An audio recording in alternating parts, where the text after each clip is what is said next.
how do you make the pitch to other people like yourself to get involved? Generally because I beg. You're very good at begging? I'm pretty good at begging. Usually when you sit down with somebody in my line of work and you have a CEO across the way, or somebody who's been very successful in business, you're asking them how they got started in the business world. This is different. I want to know how you got started in philanthropy. Was it something that was always in your blood? Was it something that your parents instilled into you? Or was it something you came to later? It's definitely something that my family instilled in me, but my grandparents, both sets of grandparents, my parents, and also the Jewish religion, which teaches you to make the world a better place, leave the world a better place than it was when you found it. So all of those influences focus me on being able to give back in some form or fashion. So how do you give people opportunity today? And let's talk about Endeavor, where we are. How do you make those opportunities happen? When I found Endeavor, I felt like this was it. And I've devoted a lot of time, a lot of energy, and a lot of money to building Endeavor up. And what Endeavor does is it takes entrepreneurs from emerging countries, and now in the US and other industrialized countries like Greece, etc.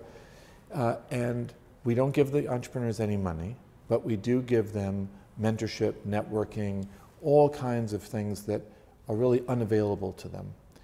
But we don't give them money because ultimately this has to be sustainable. So their businesses have to live with whatever the capital requires. We can't get in the middle of that. We can help them find capital. We can help them negotiate with the capital. But ultimately, they're in the marketplace. They've got to survive. To me, it's not just about jobs, but it's about changing perceptions. Because in many, many countries around the world, there is a glass ceiling, and it's not just for women, it's just for class. And the story I love to tell is about this young lady in Brazil who grew up in a favela, who was sort of Afro-Brazilian, and she had kinky hair. She didn't like her kinky hair. So she went and bought some creams that would straighten her hair, and it straightened her hair, but it burned her hair. So then she went to find some cream that wouldn't burn her hair, and she found one, but it didn't straighten her hair. So ultimately, she started experimenting to make her own cream. It worked. She started selling it in the favela. Her sister then opened a second shop at the other end of the favela, and that was their life until she read about Endeavor, and she went to apply to become an Endeavor entrepreneur. And right now, I think she's got 2,000 or 3,000 employees. She's got 60 or 70 or 80 shops in Brazil and growing like a weed. But that's really wonderful, but it's not the point. The real point is that she's the first person who ever got out of that favela. And now there's got to be 1 or 2 or 10 or 20 people who say, if she can do it, I can do it.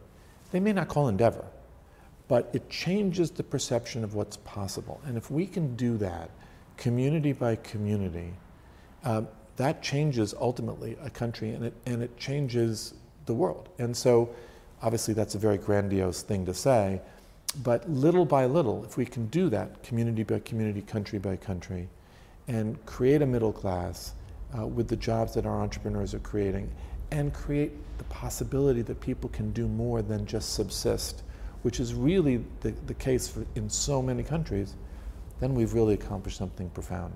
How do you choose these entrepreneurs? I mean, is it like shooting fish in a barrel? Are there so many out there and you guys are turning people away? Are you really looking for the diamonds in the rough?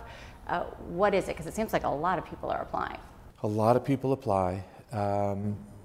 We only pick about 3% of the people that apply, so it's a very rigorous program to get in, but we provide a tremendous amount of service once you are in, and so we can only accept so many. But obviously we can accept more and more as we expand country by country.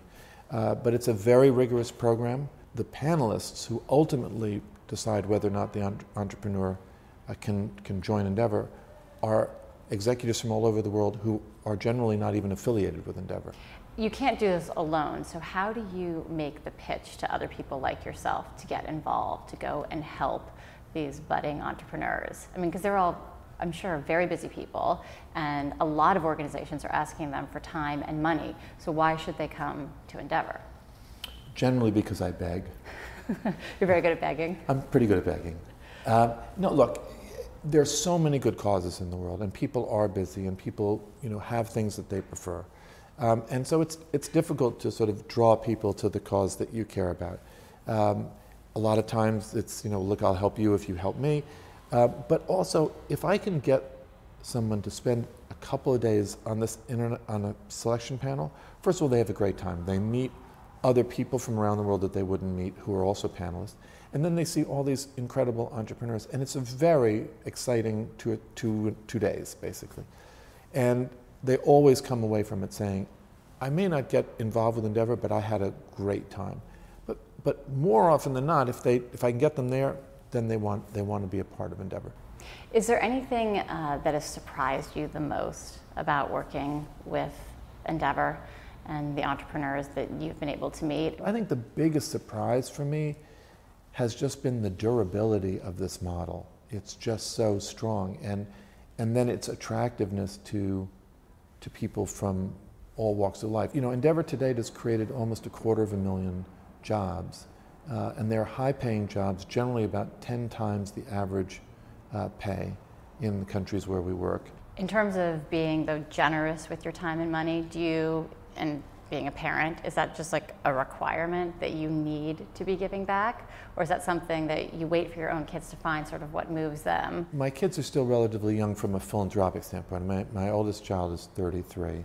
And I think, most people don't turn their eye towards philanthropy till somewhat later in their life, usually. I mean, I require them to be good citizens and hopefully good kids, but beyond that, they really have to live their own lives. And I don't think it can be effective unless you care. It's so easy for people to come and say to you, this is a really good cause, and they're right. It's a really good cause. But if it doesn't move you, don't feel badly about it. Just find something that moves you.